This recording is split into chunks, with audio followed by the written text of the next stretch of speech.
안녕하십니까. 성공투자백서 주식스쿨의 이성호입니다. 어느덧 또다시 일주일이 금방 지나가 버렸습니다. 일주일 동안 여러분들의 종목은 잘 움직이고 있는지 한편으로는 걱정이 되기도 하고요. 한편으로는 설레기도 하고 그런 마음이 많습니다. 이 방송을 시청하시고 계시는 시청자분들은 수익이 펑펑 나기를 진심으로 바라보겠습니다. 자, 오늘은 재무제표에 대한 얘기를 여러분들께 말씀을 드리고자 하는데요. 재무제표를 모르면 주식도 하지 말아라는 격언이 있습니다. 그만큼 재무제표라는 부분이 가장 중요하고, 오늘 여러분들이 알아보실 주제는 바로 재무제표의 기본, 상장 폐지에 대한 부분을 같이 한번 알아보고자 합니다.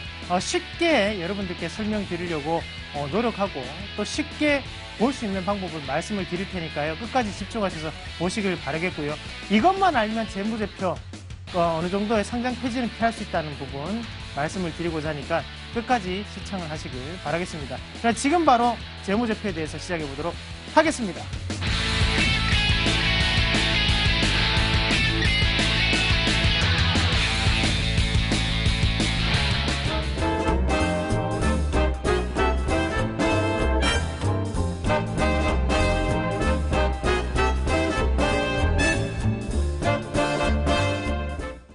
네.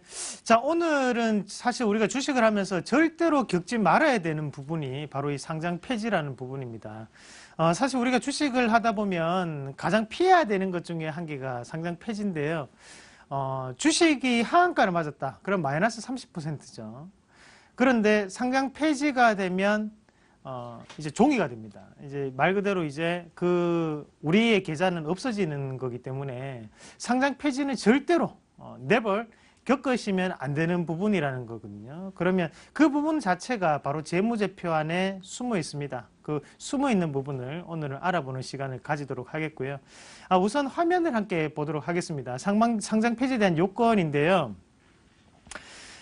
감사보고서에 대한 의견이 이렇게 4가지로 나뉩니다. 거기에서 이제 부적정 의견이 드러나게 되면 상장 폐지가 된다는 부분이고요. 자, 최근 사업연도 말 완전 자본 잠식, 그리고 두 번째, 2년 연속 자본 잠식률 50% 이상, 2년간 매출액 일정 요건 미달, 그리고 중대증권 범죄, 이런 부분 나뉠 수 있는데, 보시면 아시겠지만 말이 상당히 어렵습니다. 하지만 이 말들에 대해서 우리가 자세히 좀 보시면, 위에 있는 감사보고서, 그리고 최근 사업연도 2년 연속 자본 잠식, 그리고 매출액 같은 경우에는 바로 결산보고서에 나타나는 부분이거든요. 그럼 결국에는 2월달하고 3월달에 집중적으로 상장 폐지가 이루어지는 이유가 이 상장 폐지 요건 중에 4가지가 바로 결산보고서에 드러나기 때문이다. 말 그대로 실적 시즌에는 이 4가지에 해당하는지 안 하는지를 우리가 면밀하게 살펴보셔야지만 돈을 날리는 것을 막을 수가 있습니다. 아시겠죠?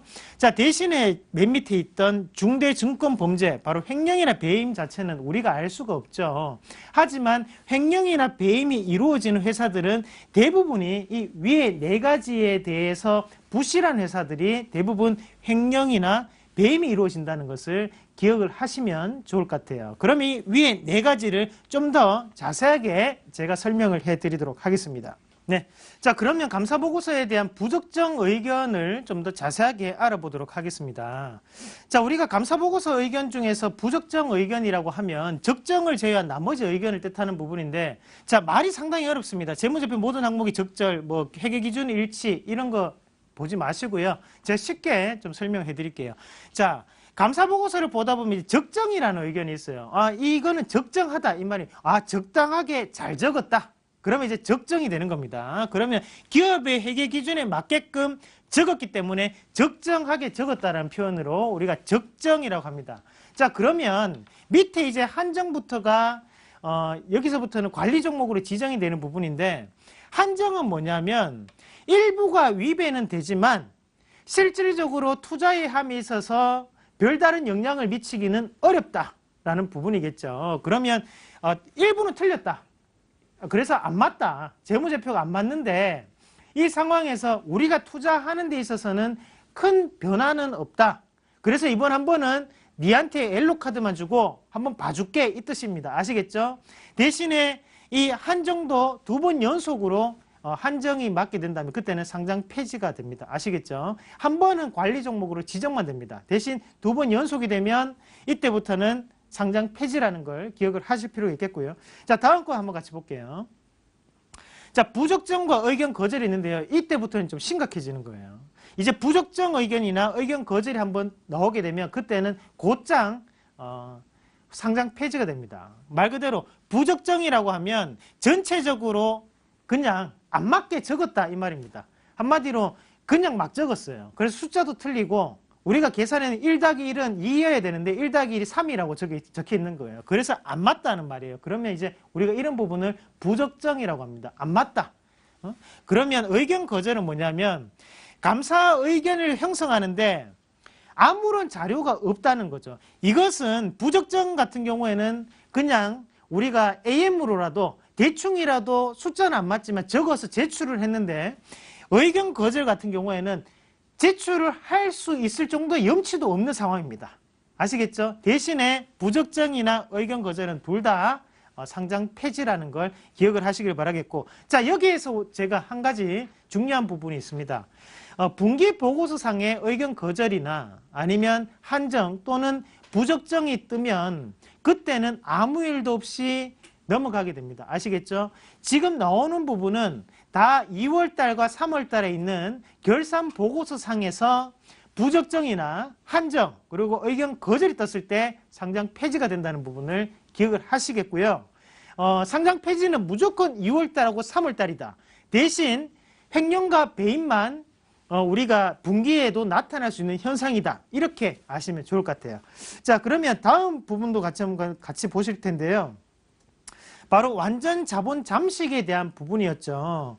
자, 아까 전에 봤던 부분이 뭐였나요? 바로 2개년 동안 자본 잠식률이 50% 이상이 되었을 때는 상장 폐지라는 부분이었죠. 그게 무슨 말이냐면 여기에 보시면 바로 일부 잠식이라고 또 있어요. 하지만 일부 잠식이라고 하면 1에서부터 100까지를 우리가 일부 잠식이라고 하는데 이 부분 자체에서 50% 이상이 잠식이 되어 있는 상황이라면 그때는 상장 폐지가 됩니다. 상장 폐지 요건이 형성이 됐다는 거예요. 아시겠죠? 그러면 지금 이 부분 같은 경우에도 일부 잠식이 떠 있고요. 여기에서 꾸준히 심각해지는 모습을 우리가 보실 수 있어요. 그럼 이 기업은 우리가 2월달과 3월달에는 접근하기가 꺼려지는 종목, 절대로 접근해서는 안 되는 종목 중에 한 개가 됩니다. 왜냐하면 재무제표가 이미 나빠져 있는 상황이고 지금 한 번 더 자본 잠식률이 50%를 넘기게 된다면 이 회사는 곧장 상장 폐지 절차를 밟게 됩니다. 아시겠죠? 우리가 적자 기업을 하는 건 괜찮아요, 여러분. 하지만 제가 피해야 되는 구간이 있다고 했죠. 2월달과 3월달에는 무조건 이런 상장 폐지에 관련된 적자 기업은 투자를 하시는 게 아니다는 걸 꼭 기억을 하시기를 바라겠습니다. 다음 거 한번 같이 보시면요. 여기는 이제 완전 잠식이라고 또 있습니다. 완전 잠식은 뭐냐면 모든 나의 자본금이 없어졌다는 거예요. 이제 무로 돌아갈 준비가 다 되어 있다. 나는 이제 집으로 갈 준비가 되어서 이제 주식시장을 떠나겠다라는 기업의 상태입니다. 완전 잠식이기 때문에 이 기업은 이제 6월달과 3월달에 집으로 가기 전에 여러분들과 빠이빠이를 하기 바로 직전 상황이에요. 그러니까 이런 종목군을 타게 된다면 같이 집으로 가시는 거예요. 그때는 아시겠죠? 돈이 없어지는 상황이니까 2월달과 3월달에는 앞서서 봤던 자본 잠식률 50% 이상 또는 이렇게 완전 잠식 업체는 절대로 들어가서는 안 된다는 걸 꼭 기억을 하시길 바라겠습니다. 자, 앞서서도 봤겠지만 이런 잠식에 대한 부분 자체는 우리가 실질적으로 재무제표만 보더라도 쉽게 알 수 있는 부분이거든요. 그런데 우리가 놓치는 부분은 뭐냐면 얼마 전에도 있었어요. 한진해운 사태 같은 부분이 있었다는 거죠. 상한가를 몇 번 가다 보니까 우리가 거기에 대해서 오늘 하루쯤은 괜찮겠지라고 생각하고 들어가게 되거든요. 하지만 그 들어간 순간에 실적이 발표가 되면서 의견 거절이 나왔다. 아니면 또는 부적정 의견이 나왔다. 이렇게 된다면 그때는 상장 폐지가 되는 겁니다. 나이가 오늘 들어갔던 1,000만 원이 마지막 1,000만 원이 될 수가 있다는 거죠. 이런 부분이 있기 때문에 절대로 이런 종목군들에 대해서 2월 달에는 특히 재무제표를 꼭 챙겨보시자는 의견을 드리겠습니다. 자, 여러분. 재무제표에 대한 결산보고서가 나오는 게 언제인지 아십니까? 바로 2월달 초에서 2월달 말까지는 다 결산보고서 나와야 됩니다. 2월 중순까지는 결산보고서 나와야 되는데 말일까지는 유예를 시켜준단 말이에요. 근데 그때까지도 제출이 안 되거나 2월 15일 부근에 맞춰서 내는 기업들이 실적이 좋을 리가 없겠죠. 바꿔서 생각을 했을 때 내가 100점짜리 시험지를 가지고 있어요. 그러면 선생님한테 칭찬받기 위해서 어떻게 하겠습니까? 곧장 2월 1일 날 달려가가지고 선생님 나 100점 하겠죠. 하지만 안 좋은 회사일수록 계속적으로 부끄러운데 왠지 내면 맞을 것 같은데 싶으니까 재무제표를 늦게 내는 거예요. 아시겠습니까? 그러면 재무제표가 안 좋은 기업들일수록 이런 결산보고서를 내는 시간 자체가 늦어지는 부분이고, 이런 부분에 있어서 이런 기업들에 대한 투자는 2월 달에는 그리고 3월 달에는 절대로 하시면 안 된다는 걸 꼭 기억을 하시길 바라겠습니다. 이런 항상 징후 자체가 벌어집니다. 하지만 그 징후를 우리는 이 순간은 괜찮겠지라고 생각을 하거든요. 하지만 재무제표는 꾸준히 경고를 하고 있었고 가장 쉽게 접근할 수 있는 부분이 바로 이 부분이라는 거죠. 다시 한번 화면을 한번 잠시 보시면요. 자, 이미 빨강색으로 계속적으로 숫자들이 떠 있죠. 빨강색의 숫자들이 떠 있는 상황이기 때문에 우리가 절대로 접근을 할 필요가 없는 기업들이에요, 사실. 그리고 여기에서 한 가지만 추가적으로 더 말씀을 드리면, 위에 매출액 자체가 50억 미만인 기업들은 투자를 하시면 안 됩니다. 2개년 동안 50억이 안 되는 회사들은 상장 폐지가 되거든요. 하지만 이 기업은 매출액 자체는 상관이 없지만 이미 밑에 부채 비율에 있어서 완전 잠식에 대한 상황으로 걷고 있는 거예요. 그러면 이것은 나는 이제 집에 갈 겁니다 라는 부분이 되어 있다는 것을 여러분들이 쉽게 빨간색만 보더라도 알 수 있다는 것을 꼭 기억을 하시길 바라겠습니다. 자, 이렇게 해도 헷갈린다, 이렇게 해도 잠식에 대한 부분을 모르겠다고 하시는 분들이 많으실 겁니다. 지금 내용이 조금 어려웠던 것 같은데 제가 여기에서 조금 더 쉽게 식으로 한번 풀어서 한번 같이 보도록 하겠습니다. 자, 지금부터 이 부분을 한번 같이 보시겠는데요. 이 부분에서 중요한 부분을 제가 말씀을 드릴게요. 하단에 있는 자본 총계가 보이시죠? 자본 총계라고 적혀 있습니다. 그리고 위에 자본금이라고 적혀 있는 부분이 보이실 거예요. 자본금이 자본 총계보다 낮아지면 그때는 상장 폐지입니다. 그렇게 생각하시면 돼요.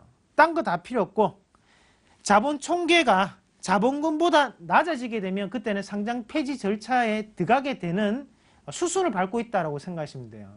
회사가 상당히 어렵다는 거거든요. 자, 위에 보시면 식이 나와 있어요. 소유주 자본 더하기 B집의 자본이, B집의 주분이 바로 자본 총계가 되는데, 자본 총계라 하면 자본금 더하기 자본잉여금, 자본조정, 기타 손익, 이익잉여금을 더한 거를 B집의 지분까지 더한 부분이 바로 자본 총계가 됩니다. 자, 어렵습니다. 말이 상당히 어려운데요. 제가 쉽게 말씀을 좀 드릴게요. 자, 자본금은 뭐냐면 제가 돈을 내는 거예요. 그러니까 내가 여러분들과 같이 회사를 운영하면서 이 회사를 운영하기 위해서 첫 번째 내 주머니를 털어가지고 89억을 마련을 했습니다. 그래서 이 회사를 차린 겁니다. 그런 자본 총계는 뭐냐면 내가 지금까지 이 회사를 계속적으로 운영을 해오면서 지금 돈이 얼마가 남았냐는 거거든요. 지금 내 자본금을 포함해서 잉여금이 얼마가 돼 있냐. 그건 지금 바로 6,697억이 돼 있다는 거예요. 이 회사는 장사를 상당히 잘했는 거죠. 왜냐하면 자본금이 89억 원을 투자를 해서 현재 같은 경우에는 6,697억이 돼 있잖아요. 돈을 많이 벌었다는 거거든요. 그럼 이런 회사는 자본 총계가 상당히 높게 분포가 됐기 때문에 상장 폐지를 당하겠습니까? 안 당하겠습니까? 거리가 멀다는 거죠. 안 당한다는 거거든요. 그러면 결국에는 자본금 자체도 까먹게 되는 순간이 된다면 그때 바로 상장 폐지가 된다. 그렇게 생각을 하시면 되겠습니다. 아시겠습니까? 다음 그림 한번 같이 볼게요. 쉽게 화면을 통해서 다시 한번 더 쉽게 보도록 하겠습니다. 자, 앞서서 봤던 기업들과 조금 느낌이 다릅니다. 왜냐하면 빨간색 자체가 없죠, 일단은 기본적으로. 그리고 여기 중요한 게 바로 자본 총계와 자본금이 나와 있는데 마찬가지입니다. 바로 자본금, 이 90억 자체를 투자를 했다는 얘기예요. 이 회사가 처음에 생길 때 우리 주주들이 돈을 모아서 90억을 투자를 했어요. 근데 지금 돈이 얼마가 돼 있냐는 거거든요. 지금 돈이 이제 6,491억이 돼 있다는 거예요. 몇 배를 벌었습니까? 약 1,000배 가까이, 900배 가까이를 돈을 벌었죠. 그럼 이런 회사는 내 자본금을, 우리 자본금 90억을 빼더라도 지금 돈이 6,300억이 남게 됩니다. 그럼 이 회사 자체는 우리가 생각하는 상장 폐지하는 거리가 멀다는 거거든요. 그럼 이런 회사들은 망할 리가 없다. 절대로 망하지 않는다. 이렇게 생각하시면 돼요. 이런 회사는 횡령 배임도 일어나지 않습니다. 왜냐하면 이미 자본 총계에 대한 돈이, 잉여금이 상당히 많기 때문에 이런 회사에 대해서 일부러 횡령이나 배임을 하진 않거든요. 그만큼 여윳돈이 상당히 많은 회사에 투자를 해야 된다라는 부분을 좀 더 기억을 하시길 바라겠고요. 대신에 여기서 중요한 부분이, 만약에 자본 총계가 자본금처럼 90억이 되었다.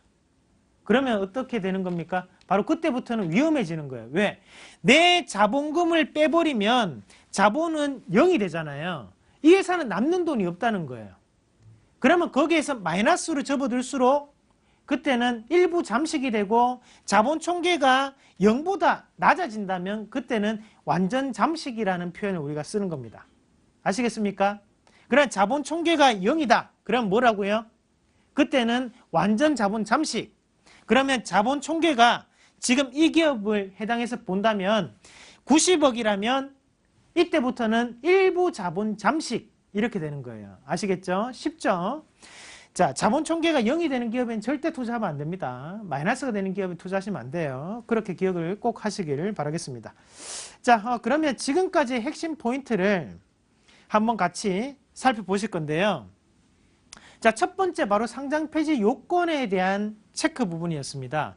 하단에 보시면 감사보고서 의견이 한정이다, 부적정이다, 의견 거절이다가 나타나게 되면 이때부터는 위험해진다고 말씀드렸죠. 이게 바로 부적정과 의견 거절은 한 번만에 상장 폐지가 되는 거고, 대신에 한정은 옐로카드, 2번 연속 받게 되면 상장 폐지가 되고, 한 번 받게 되면 관리 종목 지정이다. 이렇게 생각하시면 돼요. 그렇게 보시면 되겠고요. 대신 분기보고서상의 의견 거절은 무방하다, 아무런 상관이 없다. 우리가 2월달과 3월달에만 조심하면 된다. 뭐 보시면 되겠고, 자, 두 번째는 바로 오늘의 이 부분 핵심 포인트 중에서 가장 중요한 부분이 될 수가 있겠습니다. 자본 총계와 자본금에 대한 부분이었는데, 우리가 일반적으로 볼 수 있는 그 재무제표상에서 자본 총계가 자본금보다 크다면 건전한 기업이라고 보시는 게 맞아요. 왜냐하면 내가 냈던 돈보다 지금 돈을 더 많이 번 상황이기 때문에 잉여금이 쌓여있기 때문에 망하지 않는다는 거거든요. 그런데 그 밑에부터 이제 조금 힘들어지는 거죠. 자본금이 100억인데 지금 자본 총계도 100억이 나와 있어요. 그러면 결국에는 자본금을 빼게 되면 0이 되잖아요. 그것은 이미 일부 잠식 단계에 진입했다라고 보는 게 맞죠. 아시겠죠? 그럼 하단에 있는 자본금에, 그리고 자본 총계가 더욱더 작아지는 상황이 본다면, 자본금 같은 경우에 100억인데 자본 총계가 99억이에요. 그럼 그때부터는 일부 잠식이 시작됐다는 겁니다. 기업이 어려워지기 시작했다라고 생각하시면 돼요. 자, 그러면 하단에 있는 0보다 자본 총계가 마이너스가 되어 있다면 그때부터는 완전 자본 잠식에 들어갔다라고 보시면 되겠습니다. 자, 앞서서 재무제표표를 봤듯이 자본 총계와 자본금 자체는 우리가 정말 30초만을 투자를 하더라도 한 번쯤 다 체크할 수 있는 부분이거든요. 우리가 가게를 운영함에 있어서 자본금이라는 게 주어집니다. 근데 그 자본금 자체를 까먹게 되는 순간이 왔다는 것은 어떤 것을 의미하겠습니까? 회사가 그만큼 어렵다는 거고 내가 지금 벌고 있는 돈이 없다는 거죠. 그런 회사들 같은 경우에는 앞으로의 주가적인 추이 자체도 빨리 올라갈 수 없다는 것을 의미할 수가 있겠죠. 하지만 앞서서 봤던 것처럼 자본금이 만약에 100억인데 자본 총계가 9천억이 되어 있다. 그러면 내가 지금까지 사업을 함에 있어서 지금 뭐 9,000배를 더 많이 벌었다는 게 되겠죠. 그랬을 경우에는 이 회사가 망하는 것과는 거리가 상당히 멀고 지금 상당히 장사가 잘 되고 있는 기업이라는 거죠. 왜? 100억을 투자해서 9,000억을 벌었잖아요. 그럼 내 자본금 100억을 빼더라도 이미 8,900억을 번 회사이기 때문에 망하지 않는다. 이 회사는 계속적으로 존립할 확률이 상당히 높다라는 것을 뜻할 수 있다는 부분이거든요. 자, 그러면 우리가 가게를 설립할 때도 내가 자본금을 예를 들어서 100만 원을 내서 법인회사에 설립했습니다. 근데 이 100만 원을 다 까먹었어요. 그러면 잠식. 근데 마이너스가 되었다. 0 밑으로 내려왔다. 그러면 완전 자본 잠식. 그렇게 보시면 되겠습니다. 자, 이 부분은 10번을 강조해도 사실상 여러분들께 계속적으로 말씀을 드려야 되는 부분 중에 한 개입니다. 주식의 가장 기본적인 부분이고 상장 폐지가 되면 그때는 주식시장으로 다시 한 번 더 돌아올 수 있는 기회 자체를 잃어버리게 되는 거거든요. 그래서 그 부분 자체가 지금 우리가 계속적으로 실적을 발표하고 있는 2월 달이 가장 중요합니다. 그래서 2월 달에 일부러 여러분들께 이 상장 폐지에 대한 부분 자체를 특집으로 말씀을 드리는 부분이니까 꼭 기억을 하셔서 이 부분을 꼭 피해 가셔서 우리는 건전한 투자를 하시길 바라겠습니다.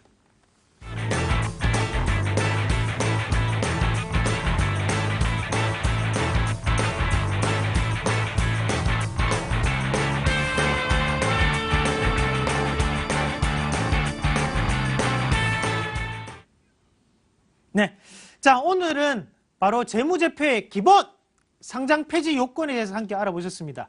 이렇게까지 강조를 해드렸는데 상장 폐지를 당했어요. 정리매매 시간인데 어떻게 할까요? 하면서 상담을 하시거나 고민을 털어놓으시면 아니 됩니다. 아시겠죠? 꼭 강조했던 부분 기억을 하시길 바라겠고요. 이번 주는 특별한 토요일입니다. 바로 이번 주 토요일에 제가 강연회를 하는데요. 제가 정확히 대선 판도를 적중했습니다. 여러분들께 공개 방송을 통해서 말씀을 드렸던 대로 어떤 테마군들이 크게 하락을 하는 것을 미연에 제가 방지를 해드렸는데 앞으로의 대선 판도도 저에게 물어보십시오. 제가 정확하게 여러분들께 말씀을 드리겠습니다. 이번 주 토요일 강동구민회관 오시면 오후 1시에 제가 강연을 합니다. 그때 여러분들과 함께 뵙겠고요. 지하철을 이용하시는 분들은 5호선을 타시고 구분다리역 2번 출구 나오시면 저를 만나볼 수 있으니까요. 그때 함께 뵙도록 하겠습니다. 자, 다음 시간에는 재무제표에 대한 분석 2탄이 또 준비되어 있으니까요. 그때는 우리가 상승할 수 있는 종목을 어떻게 재무제표를 통해서 알아볼 수 있는지 말씀을 드리겠습니다. 그 시간에도 꼭 집중하셔서 보시길 바라겠습니다. 자, 시장이 어렵지만 우리는 다음 주에 시장을 어떻게 보내셔야 된다고요? 유쾌, 상쾌, 통쾌!